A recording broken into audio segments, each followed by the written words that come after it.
Opa, tudo bem? Estou aqui de madrugada viajando, fazendo aquele meu trajeto que eu costumo fazer. Gosto muito de viajar de madrugada. Agora deve ser aí umas 1h30, 2 da manhã. Eu durmo antes, né? Então nesse momento eu estou super assim, tranquilo, vou devagarzinho.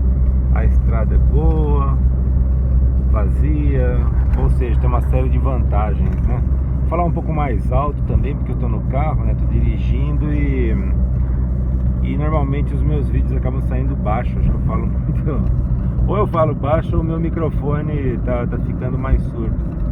Mas então, queria fazer algumas considerações aqui de uma palestra que eu vi hoje sobre inteligência artificial, especialmente o ChatGPT, né, que é o que está mais chamando a atenção. Existem outras arquiteturas também, na verdade são todas a mesma arquitetura, né, Transformer, que é uma rede neural serial que meio que substituiu a RNN, Recursive Neural Network, que trabalhava também com informação serial, como a linguagem, né?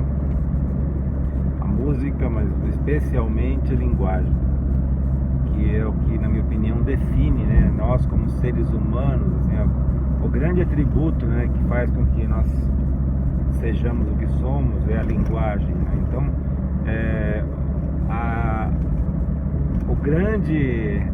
grande sensação desse modelo é ter conseguido resolver essa questão de linguagem como nós, né? Então, apesar de ser um algoritmo, né, um modelo matemático, ele dominou a linguagem, né? E qualquer linguagem, o ChatGPT aí, o gratuito, versão 3.5, fala mais de 100 idiomas, todos muito bem, inclusive traduções, né, de um idioma para outro são muito bem feitas, correção de texto, ele gera piadas, ele gera poemas, ele faz resumos de livro, né? Então ele foi treinado até 2021 aí com toda a internet. Inclusive nessa palestra eles falam que o próximo que vai conseguir fazer resumo de livro, não, esse já faz, porque ele já foi treinado. Então vários livros que eu perguntei se ele conhecia, ele disse que ele conhecia. Ele não pode dar o texto inteiro por questões autorais, mas ele foi treinado com isso. Então ele pode fazer um resumo, ele pode fazer citações, né, falar frases. E da mesma maneira que nós também, ele comete erros, né? Ele alucina, o termo técnico que eles usam é alucinar, né? Que ele começa a falar coisas completamente fora da realidade, ou ele fixa numa coisa que não aconteceu, que não está acontecendo, depois ele, mais pra frente, ele corrige, então ele comete erros. Mas dentro daquela frase famosa do Alan Turing, né, um sistema, para ser inteligente, ele tem que cometer erros, né? O erro está ligado à inteligência. Algo que não erra, né? Um modelo computacional ou um sistema que não erre, ele também não pode ser inteligente, porque é o processo da tentativa e erro, né, que é, na verdade, um processo darwiniano, né? Ou vamos dizer assim, Darwin foi o primeiro, talvez, que reparou nisso, ou o primeiro que escreveu um artigo sobre isso, né? Publicou falando sobre essa questão da tentativa e erro, que é um processo evolutivo, né, das espécies, processo de seleção e tal. E eu achei muito interessante assim a consideração, não da palestra em si, que eu achei a palestra bem rasa, mas o medo que as pessoas estão, né, com relação ao ChatGPT. Isso liga uma outra coisa que eu vi ontem também, de um videogame que foi banido, acho que é da Magnus Software, se eu não me engano, tá? Que era um programa de simulação de escravidão. Eles fizeram um programa que simulava, foi banido, né? Tiraram isso do ar. E o que me fez eu rir sozinho foi que era escravidão pior ainda, assim, do jeito, dos moldes que foi no século XIX. Não era uma escravidão, eu pensei assim, fossem azuis escravizados por verdes. Não, eram negros escravizados por brancos, uma coisa bastante incorreta atualmente, ainda mais, parece quase uma provocação, né? e você podia escolher, pelo que eu ouvi falar, porque eu nem sabia da existência desse simulador de escravidão, você podia escolher ser um escravo libertador e que vai tentar fugir, não sei o quê, ou você podia ser um senhor de escravos. E pra mim o que me fez rir mesmo foi o que a moça lá que estava falando isso, que foi lá do Reinaldo Azevedo, o É da Coisa, ela falou que quando eles tiraram, tinham muitos, que quando você coloca um jogo na internet tem um monte de comentários, o que as pessoas acham, né, revisões e tal, e muitos deles reclamavam que as punições não eram tão severas, que você tinha uma série de punições que você podia fazer ao escravo, né, o jogador, ao escravo virtual, e inclusive castigo físico, e as pessoas reclamando que era pouco, eles queriam uma coisa mais agressiva. Não é interessantíssimo? A natureza humana, nós, né, temos esse germe da crueldade dentro, né? As pessoas reclamando, eles queriam pior. Então isso é uma coisa que eu vejo muito relacionada ao chat GPT e esse negócio que eles mencionaram hoje nessa palestra sobre engenharia de prompt.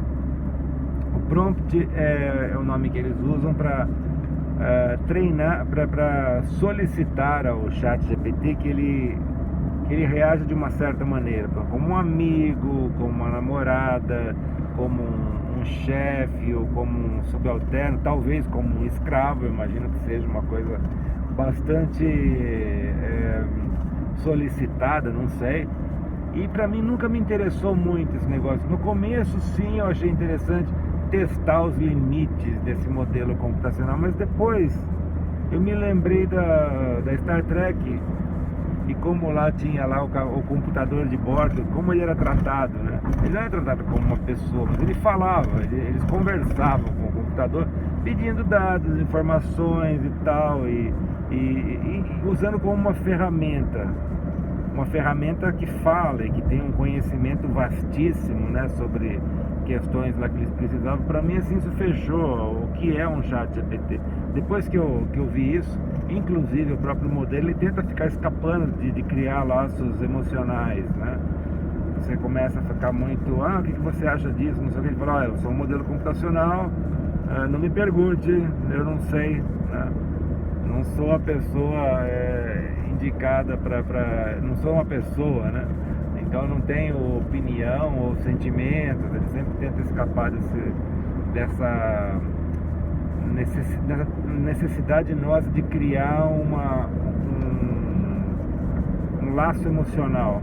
E junto com o laço emocional vem também o sadismo, vem também essa questão da maldade intrínseca, né? De testar, de desafiar, de especular, que é o negócio do game que eu estava falando, desse simulador de escravidão.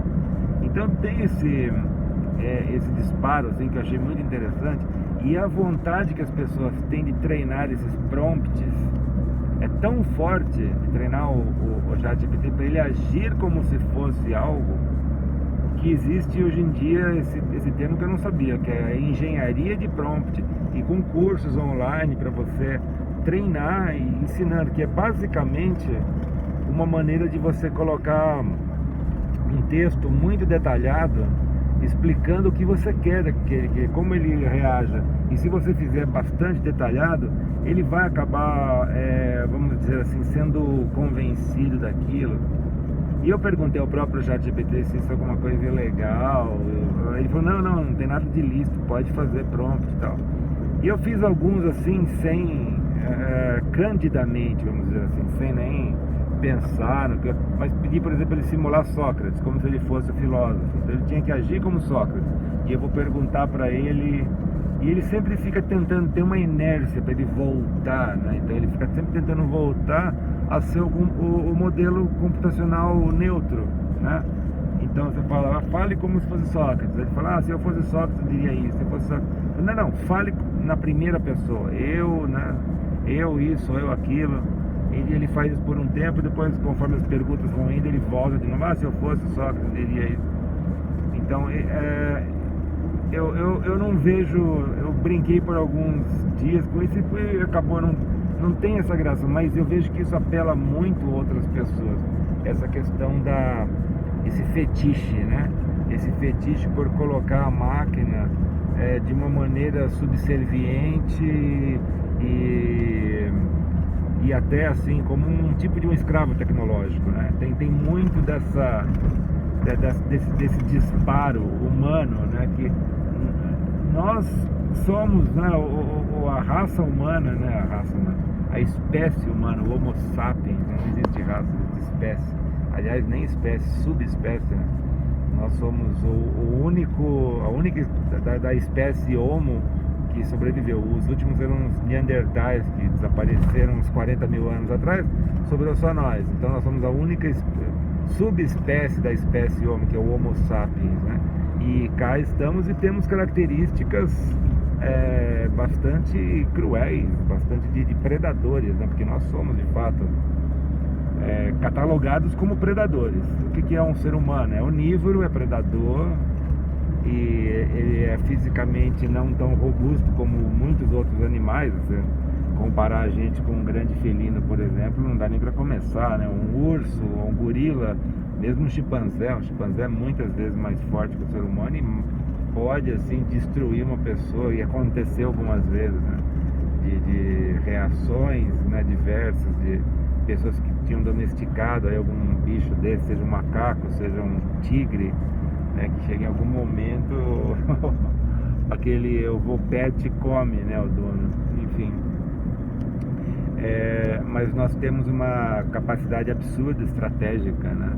E mais do que a nossa capacidade dedutiva, que eu acho que é o que o ChatGPT conseguiu resolver, por isso que ele assusta, ele impressiona a gente, porque ele tem a capacidade dedutiva, né? Nossa, ele deduz, ele tem ele foi treinado com toda a informação da internet, então ele tem uma série de conclusões interessantes, mas fomos nós que criamos essas conclusões.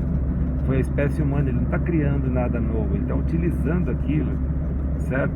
Não estou desmerecendo, eu acho fantástico. É uma das coisas assim, que inclusive me animou recentemente, né?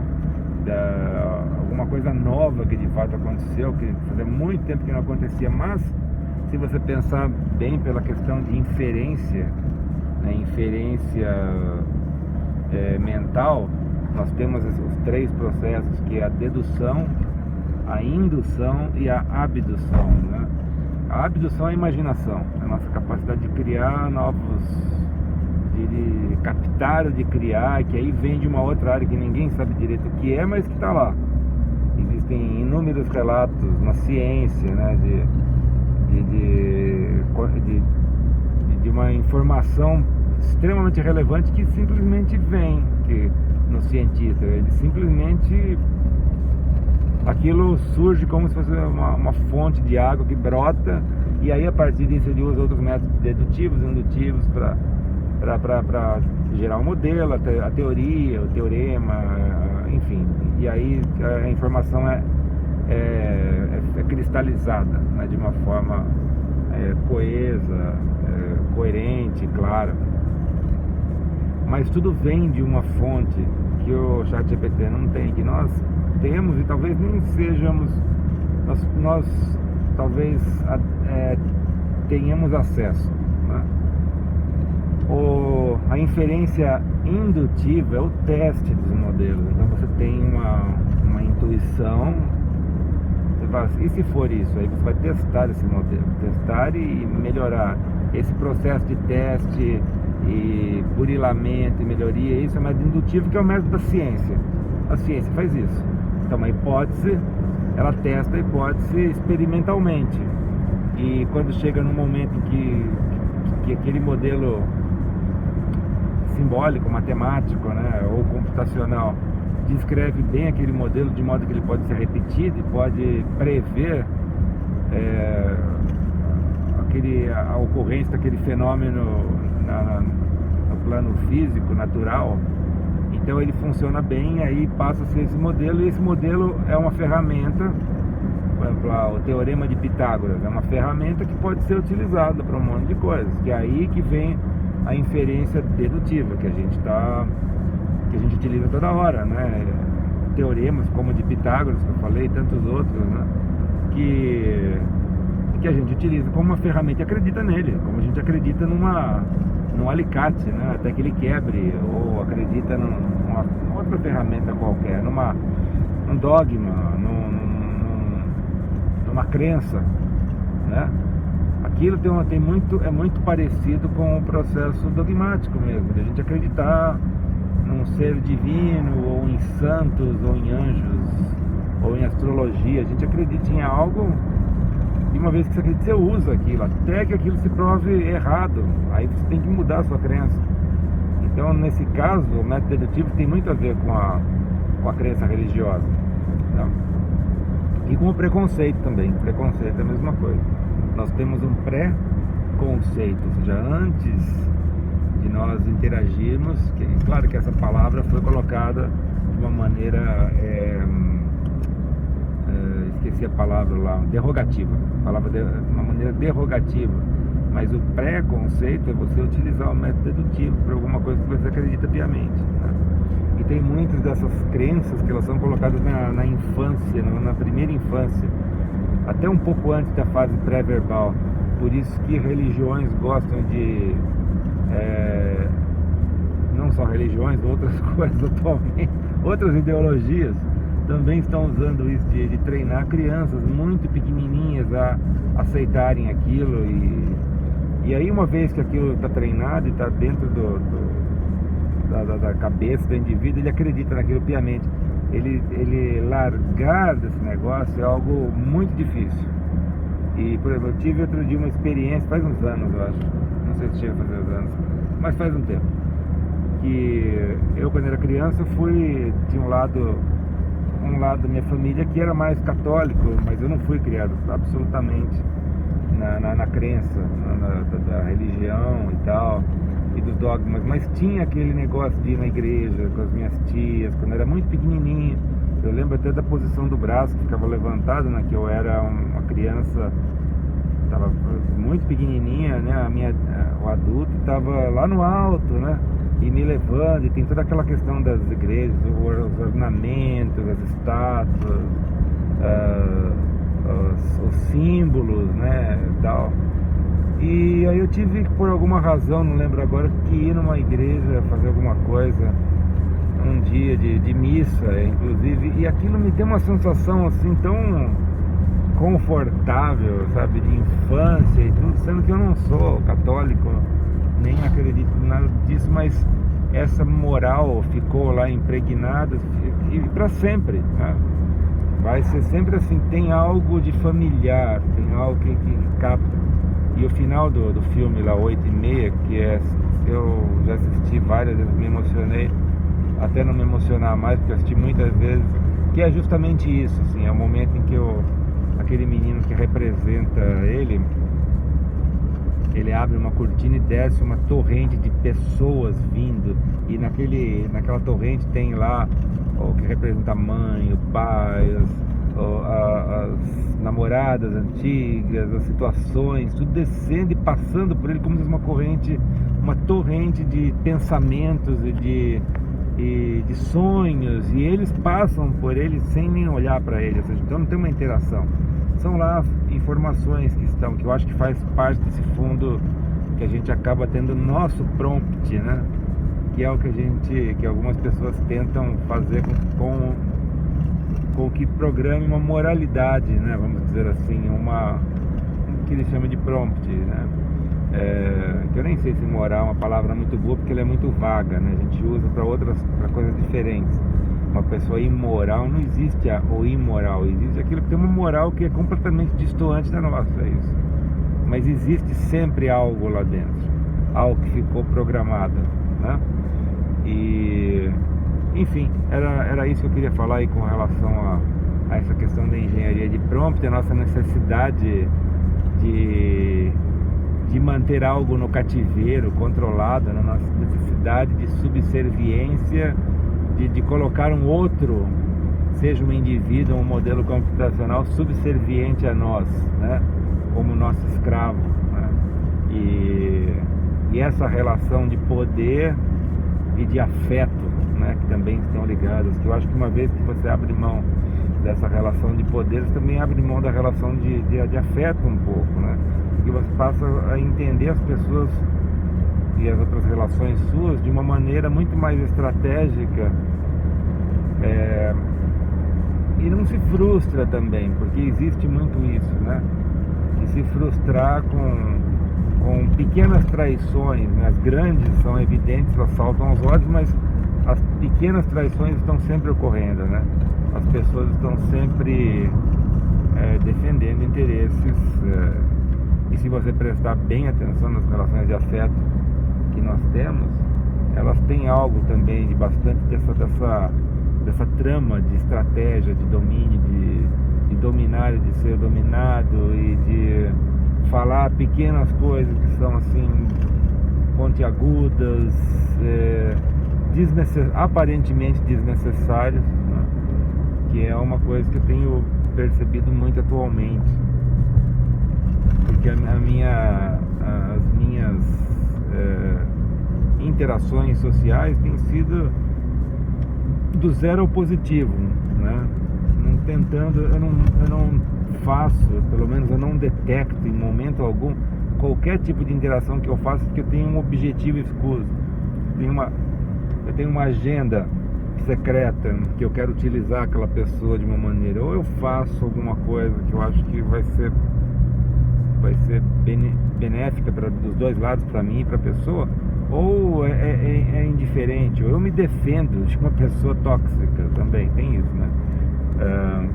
Mas eu vejo que isso não é a realidade da maioria das interações. Existe sempre uma balança, né? um balancear, um equilíbrio instável, oscilante de relações de poder e de provocações, enfim, de maldades mesmo, né? Existem relações de afeto e de maldade que coexistem nas mesmas relações que nós temos. E é interessante verificar essa necessidade da... Nossa, eles colocaram luzes aqui, não tinha antes, bacana. Das pessoas detectarem, das pessoas terem essa necessidade de levar isso adiante num modelo computacional, que é uma ferramenta muito bacana, que a gente pode lidar. E inclusive uma coisa também, só que eu me lembrei agora, eles falaram dessa questão da cordialidade, de você lidar com... Nossa, eu tô achando tão esquisito aqui esse lugar. Tô achando que eu vim parar em outra cidade. Nem sei que cidade é essa. Acho que eu gravando aqui, eu acabei passando da entrada. Tá, tudo bem, eu vim parar. Vou chegar do mesmo jeito, só acabei fazendo um outro caminho sem perceber. Enfim, essa questão da cordialidade, você agradecer o modelo, você falar, muito obrigado por isso. E eles acham, os palestrantes falavam que isso é uma maneira quase como um reflexo, né? Que eles tinham, que falavam, que agradeciam. Depois falavam, por que eu estou agradecendo por uma máquina? Mas quando você é cordial, você está fazendo isso por você. Existe um feedback imediato da cordialidade, do agir bem, que já beneficia quem faz, o próprio indivíduo, entende? Então acho que isso que é uma coisa assim que também a gente tem que levar em consideração. Nós sermos bons e boas pessoas por nós mesmos, né? por aquilo que nos beneficia imediatamente, independente da reação da pessoa, né? Então, enfim, era só para finalizar com isso. Eu acabei vindo por um outro caminho que fazia muitos anos que eu não passava nessa cidade, mas foi gostoso, foi bom. Tá bonito aqui, tá mais iluminado, porque o outro caminho que eu faço ele é mais assim, selvagem, vamos dizer assim. Então tá bom, até uma próxima, e é isso aí.